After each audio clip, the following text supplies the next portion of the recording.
Hello everyone, Realmfire here, and welcome to a lore video.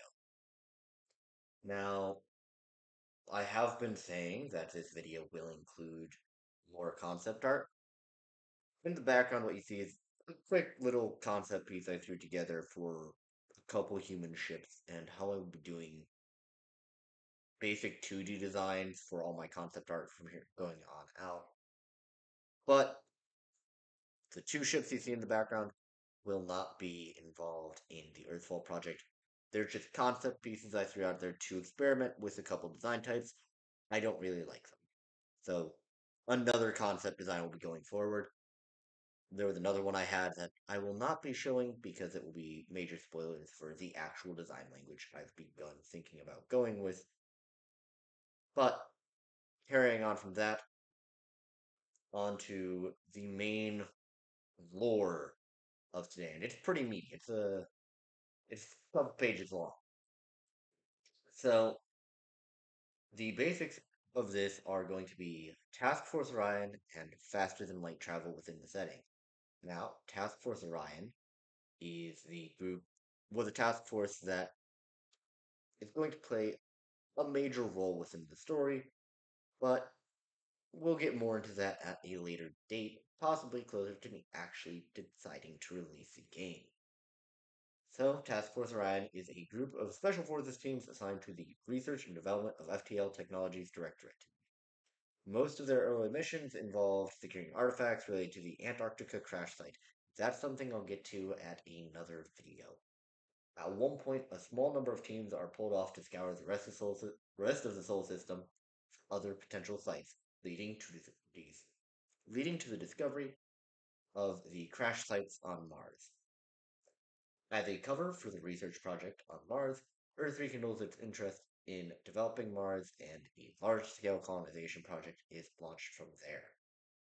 Within 2 years, there are over 6 million colonists on their way to Mars, and while the research project was originally the cause for the colony, the ball just kept on rolling, and a large number of independent colonization efforts began, some of them going towards other planets and many moons. So within the solar system, this is why there's human colonists all over the system, why there's this huge diaspora from Earth, and this new age of space travel. It's because we were trying to cover up the project, and people kind of just began exploring. And during this time, it's when we develop our short range near light speed engines, the blink drive. And I'm going to touch on those again later. So I'll explain a lot more about it. And they vastly increase the speed at which we are able to traverse the solar system. Again, all this helped conceal the efforts of the Directorate, and it allowed for Task Force Orion to increase the speed at which they searched without drawing any attention to themselves. For all everyone knew, these were just more colonists. This would lead to the discovery of an additional 15 wreck sites across the system. These wreck sites would be labeled as quarantine sites and sealed off from the public. During this time period, Task Force Orion did find itself shrunk in size and became basically a glorified security force until the month where we knew, until like in the lead up to the period we knew we were going to be in conflict with another nation. And I'll get into it in a bit, but Task Force Orion, they kind of just became glorified security till then. And it was like 5 months before conflict actually began that they would be restructured and rebuilt to be this actually combat effective unit. And in that time, they would also become the backbone of what would be called the Bastion Project. So, as we move to our first true faster than light flight, top officials realized that if first contact was hostile, we would be massively outclassed by anything that could be sent at us. Now that we knew what was out there, we were scared. So, the Bastion Project was brought about, and it was the plan to make a whole bunch of hold points across the solar system. It was just one part of this much larger resistance plan, and as part of it, a series of hidden stations and secret bases would be built to serve as wartime command centers and post war command centers in the event that we were to Fall. A large number of weapon caches were also hidden across the solar system, again for a post war eventuality, and a series of shipyards was built in secret. These would be hidden shipyards across the solar system, and they will play a key role later in the story. And by this point, the government knew that one day, inevitably, Earth would fall, and so would the rest of the solar system. And so, again, the Bastion Project was just one part of the plan to ensure that one day Earth could rise up. Task Force Orion was assigned to find potential sites for the bases that would be involved in the Bastion Project, and in the early days of the war, they were tasked with ensuring the discreet relocation of personnel and equipment to these facilities. Already, within the first 2 months of the war, it wasn't going well. So, Task Force Orion, they were tasked to put people where they needed to be. Once it became obvious to everyone that Earth would fall, they helped develop this next part, the Zephyr Protocol. The Zephyr Protocol, which was, in the event of the invasion of Earth, a series of orders would be sent out to remaining forces. First would be their pre-designated rendezvous points. At these rendezvous points, caches of weapons and equipment were often hidden. The next set of instructions would be telling these units to evacuate as many citizens as possible to these rendezvous points and other locations, and from there they would receive instructions on how to send these people into hiding, properly send them into hiding. The first days of the fall of Earth, millions of people were evacuated to underground cities. Many of these cities were discreetly built as part of the Bastion Project. However, in the end, it took only 13 months for the solar system to fall. Through the efforts of Task Force Orion, humanity was able to form the basis of resistance. During the fall of Earth, Task Force Orion went into battle to evacuate as many people as possible. They suffered a 98% fatality rate, so most of Task Force Orion got wiped out during the fall of Earth, but they died making sure that the resistance that we will see later in the games, or later in the project, really, they got wiped out, making sure that was possible. In the center of the city that serves as the capital of the resistance, so to say, their central hub, there's a monument with the names of all the fallen members engraved into it. Of the 98% who died, half of them died trying to evacuate people from New York City.